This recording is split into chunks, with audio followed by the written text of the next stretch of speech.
ada ustadz atau kiai atau habib atau dai atau penceramah atau guru siapapun ngomong seperti itu ustadz, itu kiai, itu habib, itu ulama, goblok. Kalian pasti sering dengar ada dai penceramah ngomong begini, Jibril turun membawa cawan terbuat dari emas, di dalamnya berisi air dari sorga, dibelah dada Nabi Muhammad, diambil hatinya, dibersihkan dari kotoran-kotoran, disucikan. Saya tanya, jawab semua yang keras, pernah atau tidak dengar penceramah ngomong seperti itu? Kurang keras, pernah atau tidak? Pernah atau tidak? Kalau ada ustadz atau kiai atau habib atau dai atau penceramah atau guru siapapun ngomong seperti itu ustadz, itu kiai, itu habib, itu ulama, goblok.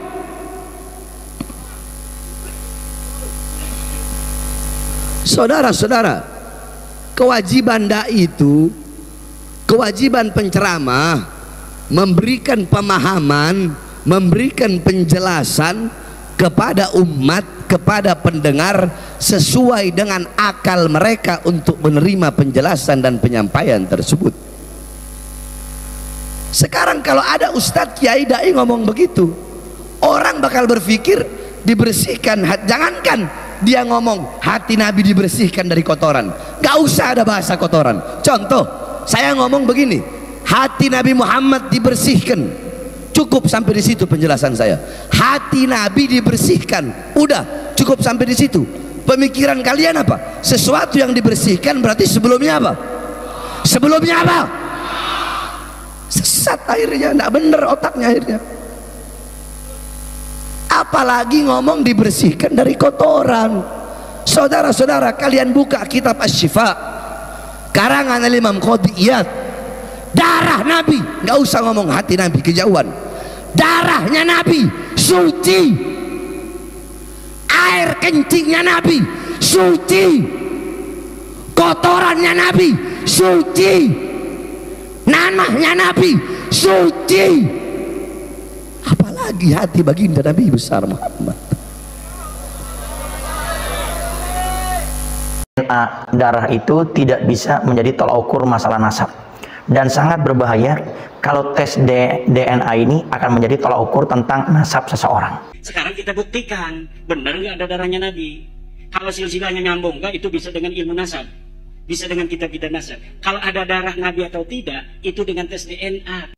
Apakah tes DNA itu menjadi tolak ukur tentang masalah nasab? Seorang Habib Baharun, wahai kiai-kiai, jangan sampai merasa dirinya walaupun pinter ngaji kitabnya, jangan sampai merasa dirinya sama dengan habaib.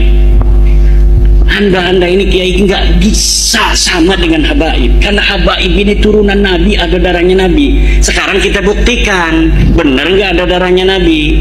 Kalau silsilahnya nyambung nggak, itu bisa dengan ilmu nasab, bisa dengan kitab-kitab nasab. Kalau ada darah Nabi atau tidak, itu dengan tes DNA, Pak Rufianto. Dan sekarang sudah dites 180 orang, hasilnya gagal. Gagal maning. Tes DNA darah itu tidak bisa menjadi tolak ukur masalah nasab, dan sangat berbahaya kalau tes DNA ini akan menjadi tolak ukur tentang nasab seseorang.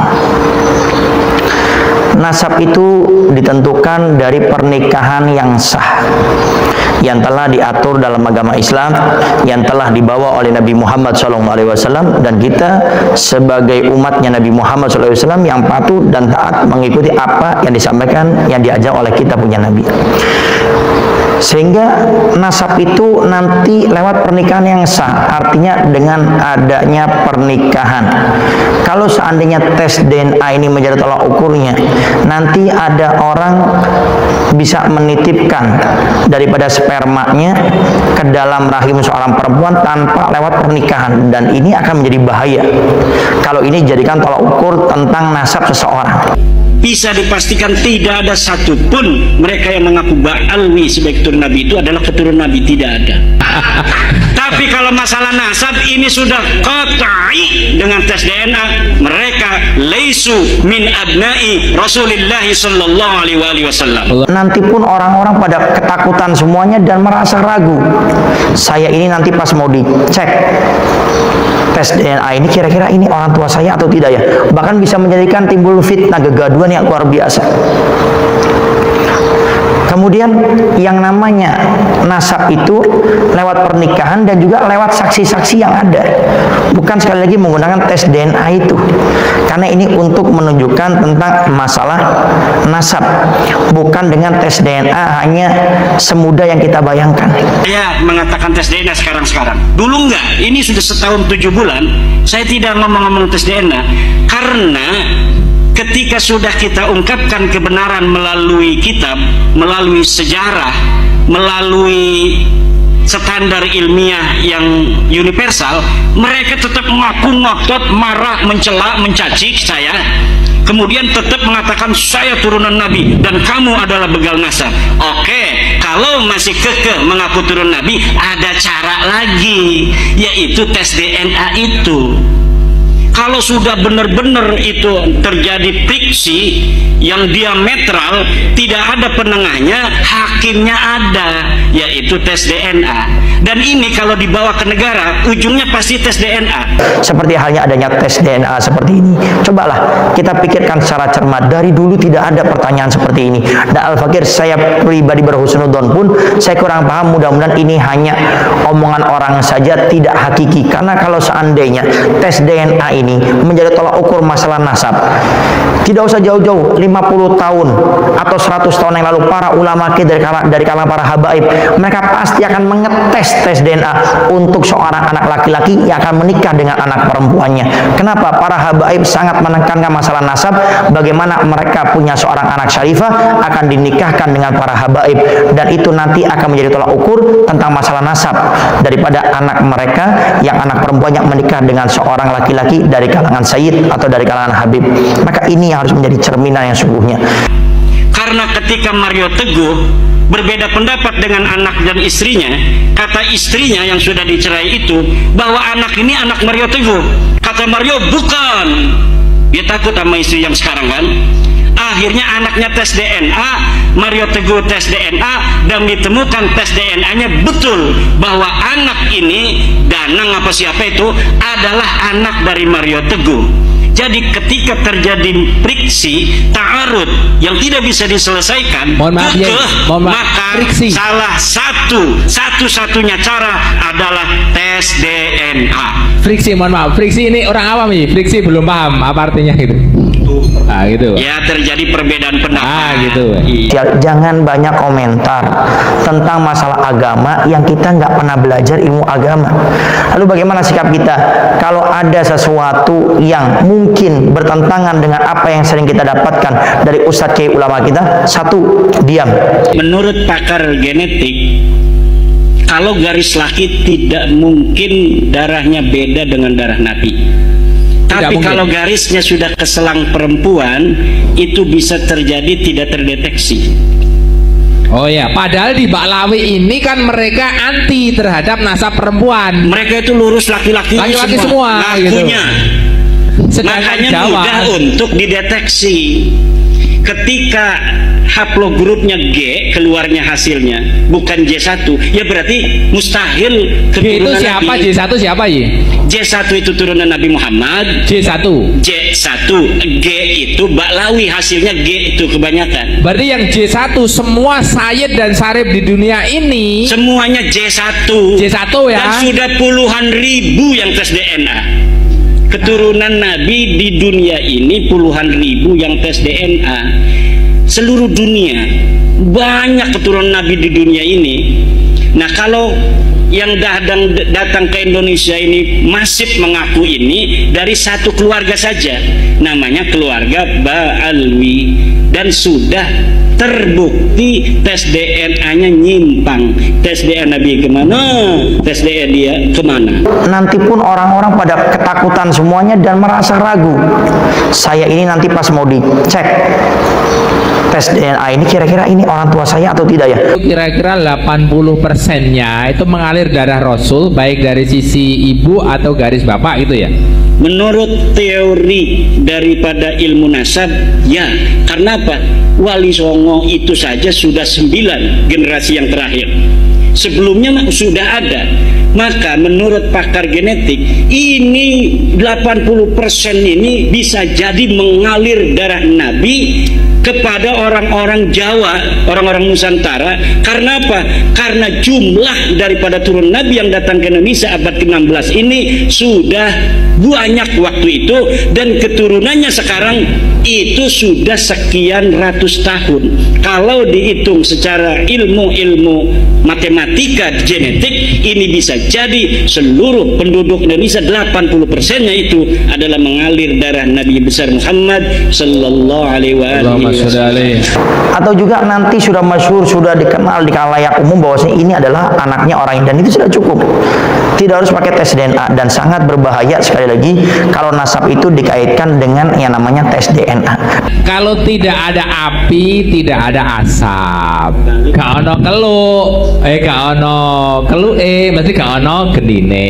Ingat, setiap satu kata ada tanggung jawabnya di hari kiamat. La yalfidu min qaulin illa ladaihi raqibun atid. Dan sekarang sudah dites 180 orang, hasilnya gagal. Gagal maning.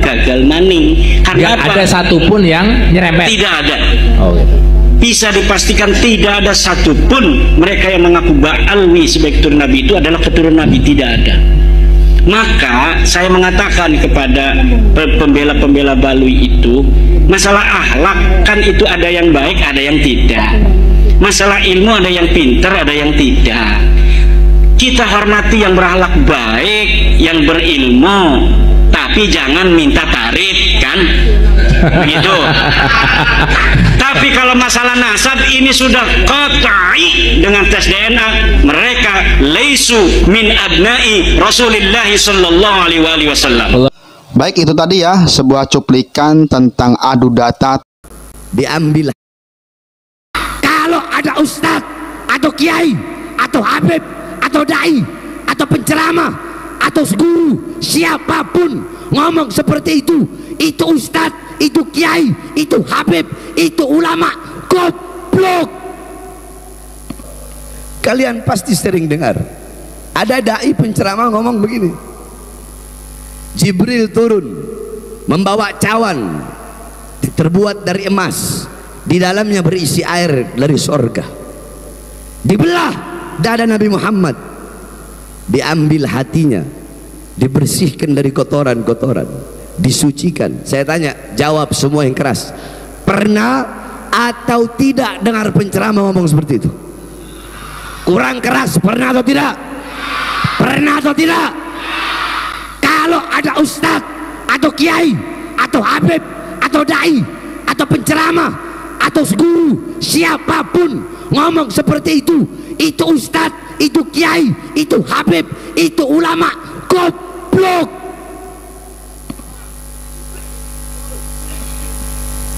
Saudara-saudara, kewajiban dai itu, kewajiban penceramah memberikan pemahaman, memberikan penjelasan kepada umat, kepada pendengar sesuai dengan akal mereka untuk menerima penjelasan dan penyampaian tersebut.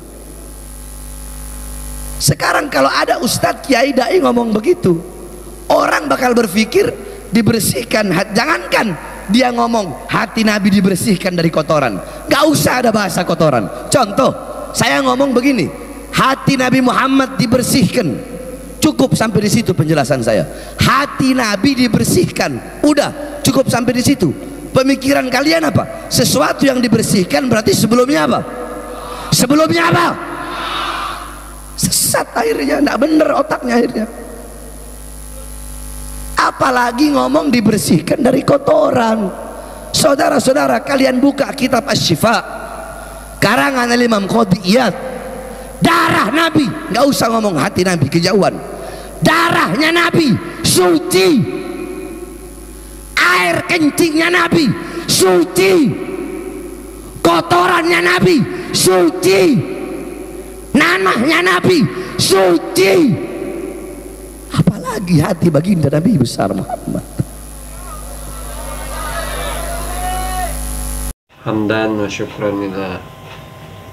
Allahumma sholli ala sayyidina Muhammad wa ala ali sayyidina Muhammad. Oke, Bapak Ibu, itu dia tadi ya, yang mana yang pertama ada ceramah dari Habib Bahar bin Smith yang menyatakan bahwa ya Nabi kita Nabi Muhammad Shallallahu Alaihi Wasallam